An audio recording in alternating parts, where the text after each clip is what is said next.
Hey everybody, Mark Herman, aka LA Bengals fan on most of the major platforms, and I'm joined here as always with Jake Circus and Devin Circus. And this is the week one. Can you believe it? Week one Jungle Talk preview show. All right. I can't believe it's here. So Jake, tell them where they can find all your stuff before we get started.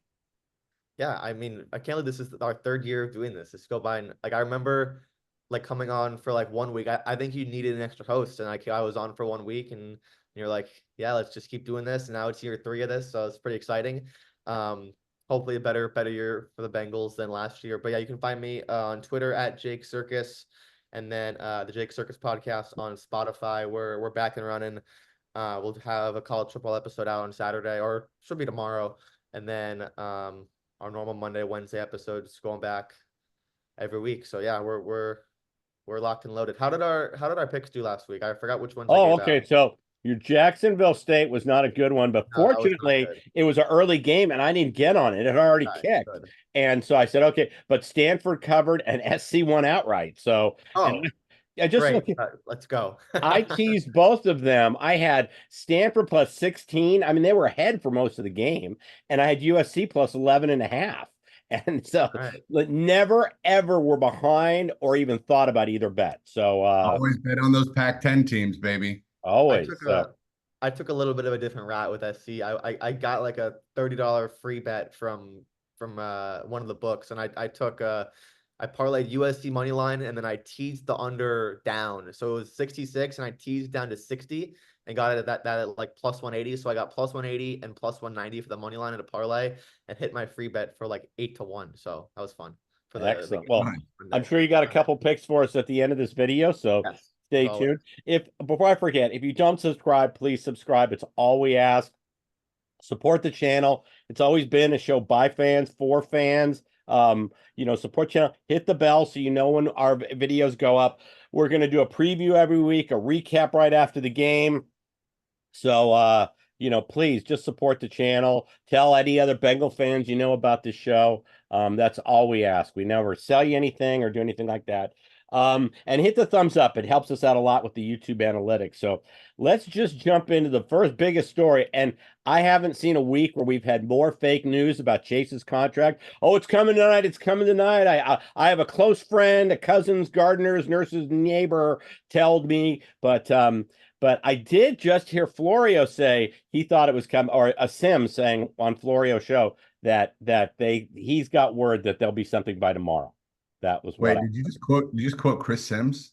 I know I did. We But need to that's what I delete had. that. Start You we gotta got start to. over. You've just completely contaminated the show. Oh, oh, Chris Sims is as useless as a Browns quarterback's jersey. there you Hey, go. he So did pick the Bengals to win the Super Bowl though, so that's good. He picked us yeah, to he win. did. So He's that was it. awful. And I want to remind everybody that we have this incredible record of recording a show and then having the news break in less than 24 Yep. hours. So if in advance, you're welcome if the Chase news comes within A 24 year ago, hours. a year ago today, we did this show, and I think we were within an hour of Burrow's Yeah, Yeah, contract. and Burrows got it's announced right deja before vu. the I remember we recorded this, and I immediately left to go watch the game, and then the news came out an hour later. Like we literally, this is deja vu. It's the same Yeah, thing. So no, we'll no, see. absolutely. And you know what? If since we're going to talk about Jamar on that point, to everybody out there that thinks this is going to become the new Bengals thing to sign the marquee player an hour before kickoff. I mean, we talk all the times about things that fans create, the whole Jefferson getting traded to the Bengals, fans create things and Bengals Twitter gets very entertaining and driving pure fiction into the concept and illusion of reality. I can assure you there's not a single executive in the entire Bengals offices that has ever uttered one statement anywhere near resembling, why don't we just announce it? Why don't we just wait right before kickoff? yeah. So that's Well, just how hopefully, last I mean, year. hopefully, That's fans being fans, and I'll say it again. The term fan, the term fan comes from fanatic. That's not going to be a Bengals thing to wait until kickoff, and especially because it's the Chiefs. Right. well, Yeah. Go hopefully, ahead. hopefully next year we're playing in this game. Right. Let's be playing in the game. Yeah, We're yeah. gonna We were fight playing on that. Thursday. So We're host. Sorry, hosting. my Hopefully, we're hosting. attitude, And this is something that Riley said when I ran into Except him for the at Vegas Dax a Hill lot. signing next year, Jake, when we announced the Dax Hill signing. Um, I'm going to say something, and this is something that Riley said to Heath, and I agreed with.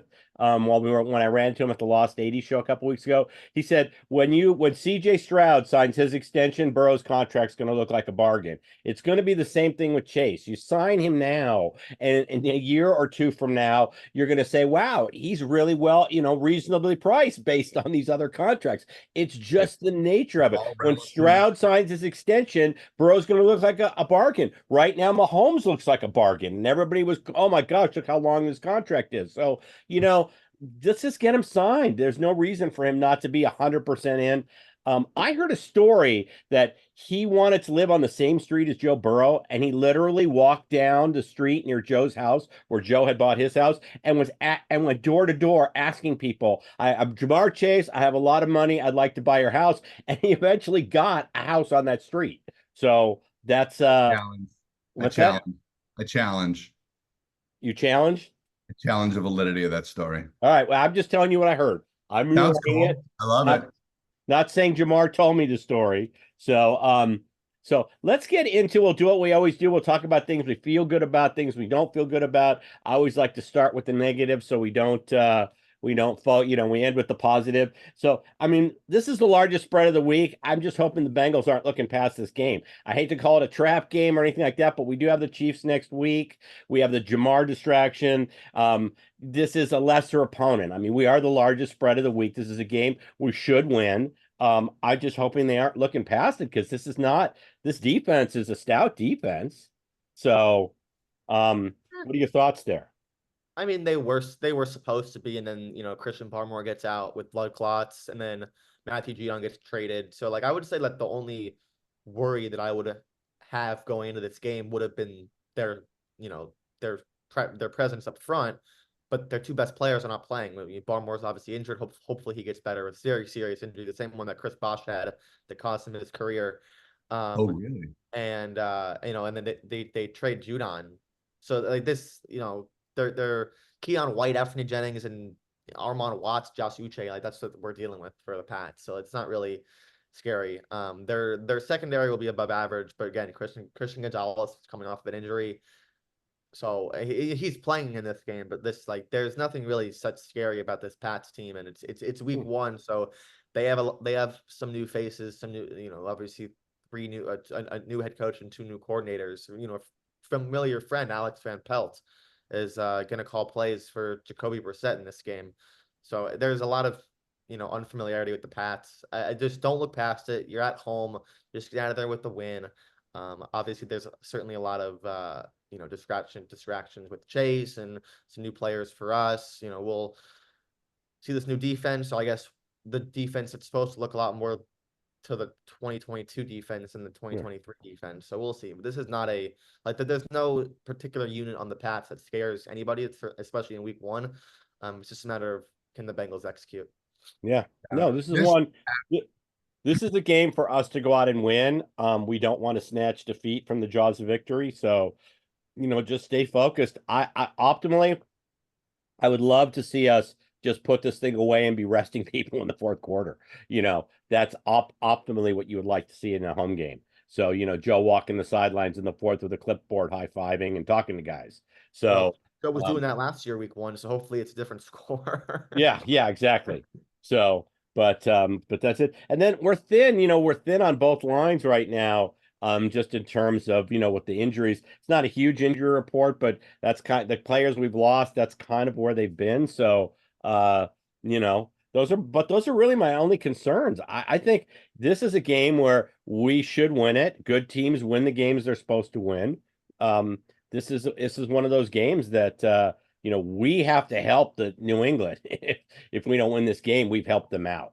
So Do we know if Mims is I go back to when the schedule was coming out and we were looking at our opponents and we said we're going to have two rookie quarterbacks, Daniels and Drake May, and you kind of knew May probably wouldn't have started the season even back then. And the one thing we said is let's get these two teams early, and to get the Patriots week one, I think was ideal when you factor in everything you guys just said about that. I'm not going to repeat it because you guys nailed it. And then throw in the fact that this team has just been awful in week ones historically. I'm not even going to say the last couple of years. So, to say it's a trap game or look past it, I don't even see how that's remotely possible given the history of what our franchise has done in week one. And, Mark, it goes back to something we talked about the last couple of years is you talked about segments of series and win every week. Let's go 1-0 today. Let's go 1-0 on Sunday. And Yeah. it's just It's a game at a time. It's a quarter at a time. Just like in baseball, you try to win each inning, and you just take them an inning at a time. Here, just win each quarter. Let's win the fourth quarter. Let's leave the fourth quarter up 7-3, 10-3, Yep. and just keep winning each quarter and we'll be fine. But yeah, Yeah. stay focused. My feeling when you look at the rosters and you look at the outlooks of the teams and everything, like I said, if we lose this game, we'll have lost the game. They won't have won it. And I just don't want that to happen. I don't think it will. That's all I really have on the negative side. I don't know if you guys have anything else that's kind of negative. It's hard to have too much negative when you're the largest line of the week. So Yeah, I mean the only negative today, I mean the Chiefs are playing today and not Sunday, so they get extra rest before yeah. we go to Arrowhead. So that's it. I mean, it's week 2, so all the teams are rested. If we're Right. going forward to next week a little bit, but yeah, I mean, not ideal starting off the year with a negative rest advantage against Chiefs on the road in week 2, but it's fine. Well, Everybody's it's not like a full bye week, so it's just a few extra days. 2 of those are probably days off that Andy Reid gives the team, so it's not like they got 2 more days of work. But Sure. let's Look, jump in. it's week one. Everybody's rested. You're as Yeah, healthy no, Yep. right now. No, and I think that don't playing care the about that. Chiefs early in the year is actually like more so an advantage or better than playing them later. Absolutely. yeah. Well, we talked about that on the schedule release show. Was that I thought with all the new receivers and everything, they had Hollywood Brown who's not playing, but with all the new receivers and everything, I thought it was going to take them a little time to gel. So it's and at the time I thought they might not have Rice, but they do have Rice because they're going to wait to let him play until his legal problems are settled. But I think we're catching him. I would rather catch him in week 2 than week 14. So Absolutely. yeah. So And one last thing, if we could just go talk about some week 1 stuff. Every other team and 2 other teams in the division are dogs this week, and then the Browns, who are favored, but it's inside of 3, play a tough, Dallas team that's supposed to be pretty Dallas. solid. So yeah, good week to get off on the right footsteps in the AFC North.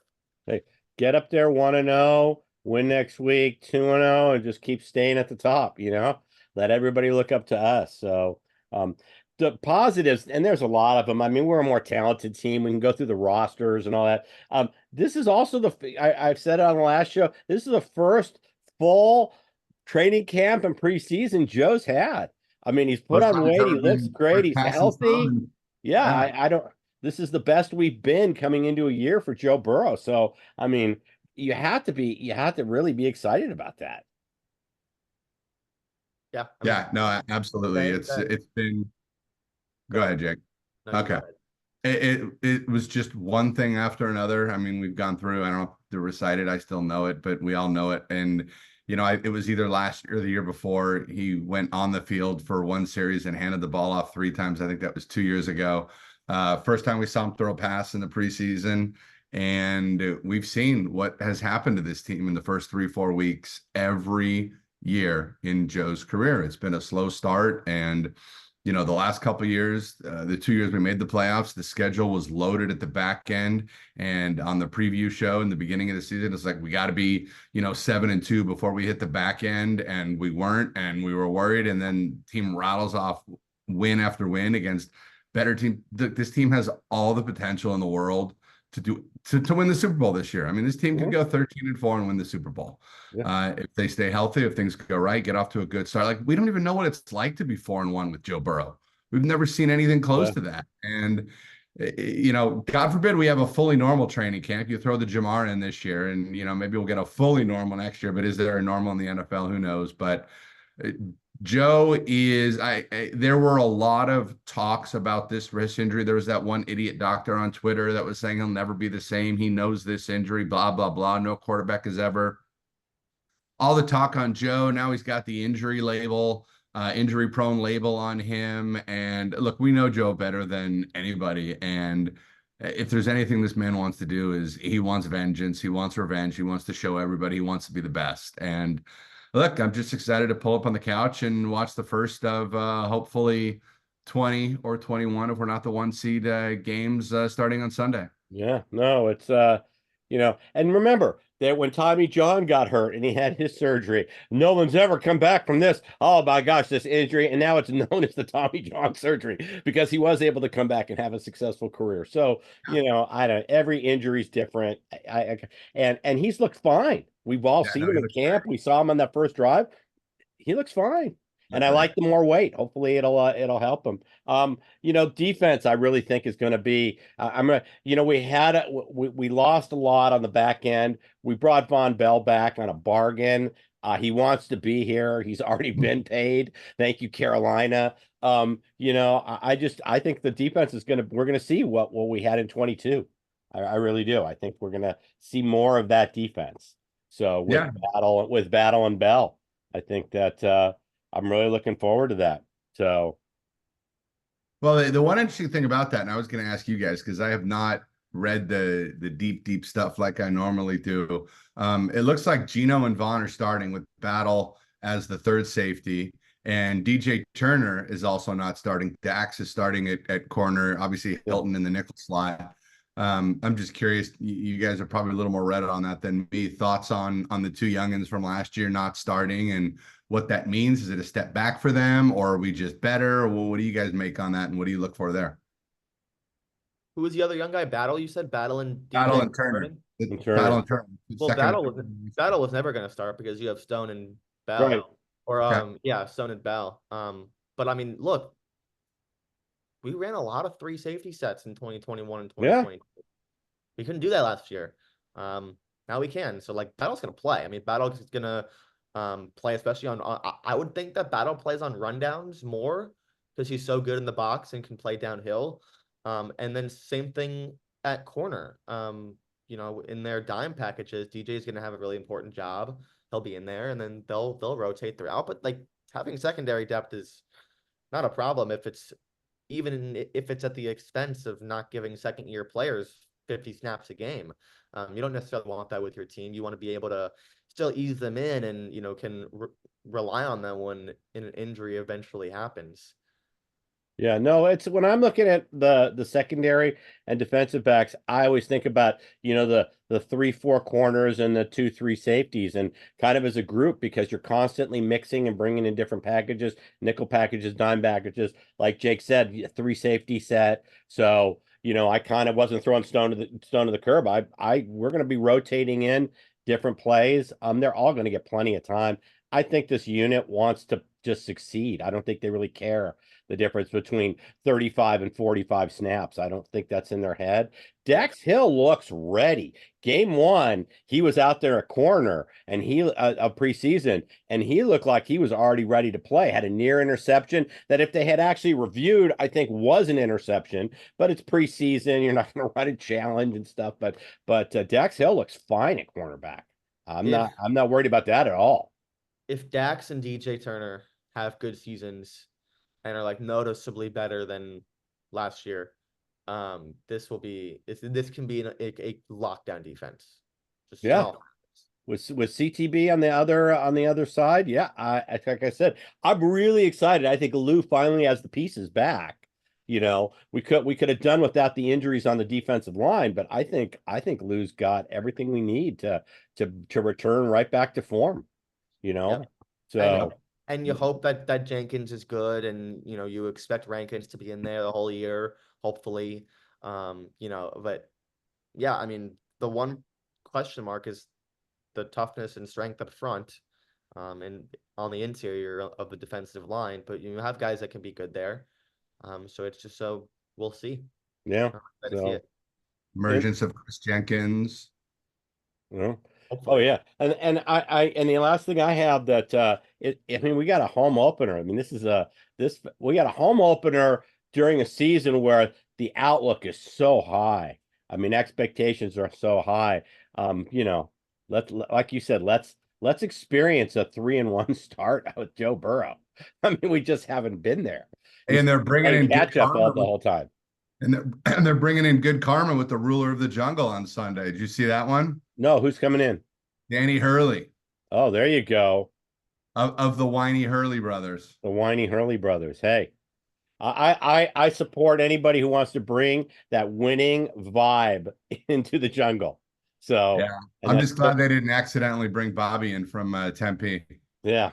So, but all right. Well, that's all I have. You guys have anything else on the positive? And we'll get into game predictions here. No, we got football to watch tonight and even Yeah. better Bengals Oh, football to looking watch on forward to Sunday. it. And like I said, if the Chase deal gets announced tonight or tomorrow, you're welcome in advance because it's the same thing that happened last year with the Burrow announcement. So but all right, well let's get in. Who wants to go first? Go for it, Jake. Um, 23-16 Bengals. I don't think it's the coming out party that we think it is. I think it'll be a conservative game plan, limiting mistakes, leaning on the run game, especially if Chase isn't in there. We'll see. I mean, even if he is in there, I don't expect a high volume of passes thrown to him. Um, yeah, 23-16 Bengals. Up the whole game though, I hope. Okay. I actually kind of have a similar score. I'm 26-10, and I see the same thing. I see some stalled red zone trips, so that's why I have us down for 4 field goals. I think we're going to say, you know what? We have the better team. Let's take the points. So, and I have with the 10, I think we give up a cheap one at the end. I think it's, 26-3, and Burrow's got a clipboard in his hand, with 7 minutes left, and we give up a cheap score, and that's how it gets to 10. I really think the defense shows up. But I do think, because Jamar hasn't practiced that much, maybe their timing's off. We miss a couple red zone opportunities. And so I guess I'm saying start to Money Mac this week because I think he'll have 4 field goals. So, but that's my prediction. That's where I'm at. What are you thinking, Devin? Yeah, I'm not far off. I'm very, very similar in the style of game and the score. I think Mayo's going to have these guys ready to play. It's an interesting spot for him. Getting this job, this team taken over for Belichick, and this Mayo wouldn't have gotten any other job in the NFL. So he's really got to instill his will and his mindset on this team. So regardless of them being outmanned, I think they're going to come to play a lot this year. So I definitely expect an ugly game. It's also going to be an ugly household here watching that game on Sunday. So everybody knows, obviously, Jake and I are diehard Bengals fans, but my wife is from New Hampshire, diehard Patriots fan, and our son is named Brady. And you can imagine who he'll be rooting for. So the four of us are watching this game together. Brady is scared to death of watching this game around me and Jake because we're going to haze the heck out of him. And I see the Bengals winning 27-13 in just a get in, get out, move on, keep everybody healthy, heading to Arrowhead next week game. Yeah, all right. It's funny that we all saw not just in the score, but we all kind of saw a typical same kind of tempo game. Yeah, This is we're not predicting the 38, to 3 kind of game. I mean, we're all seeing that same kind of, you know, 13-3 at half, that kind of thing. totally. Yeah, I mean Three that's nothing after one. yeah, so that's kind of what I see. Well, all right. Well, if you don't subscribe, please subscribe. It's all we ask. We're going to do these previews for you all year. Recaps after the game. Hit the bell so you know when we get the videos up, and please hit the thumbs up. It definitely helps us out with the YouTube analytics. Jake, tell them where they can find all your stuff, and then we're going to do a couple picks. Oh yeah, Jake Circus podcast on YouTube and Spotify. You can follow me on Twitter at Jake Circus. And then what picks do I want to give out? I'll do a group of 5-1 Texas State -1 against UTSA. And then I can't believe I'm betting on this university, but the line has just gone a little out of hand. Michigan +7.5 at home against Texas. Okay. Really? like I said, I've given out. I thought there's a couple slam dunk teasers. I give you 3 teaser bets. I really, really like the Lions. You can have the Lions more than 3.5. You could parlay that. The Bengals, you could give up 1 or 2 points in this game. I mean, I just think those are slam dunks. And with all of the question marks with the Bills, they're at home. They're going to hit the ground running this week. So, and you can have them either even or +1, depending on where your lines are. So, I mean, there's a 3-team teaser that to me is just, that it's just low-hanging fruit. No reason not to do it. You can build on that. You can add the Texans +4.5. I think if they lose that game, it'll only be by a field goal, but I think they win that game. There's a lot of nice teaser bets this week. So, and I know Jake doesn't like teasers, but like I said, I've got a card that's already got 4 legs home, and 2 of them are Jakey's picks, and I never sweated SC +11 and Stanford +16.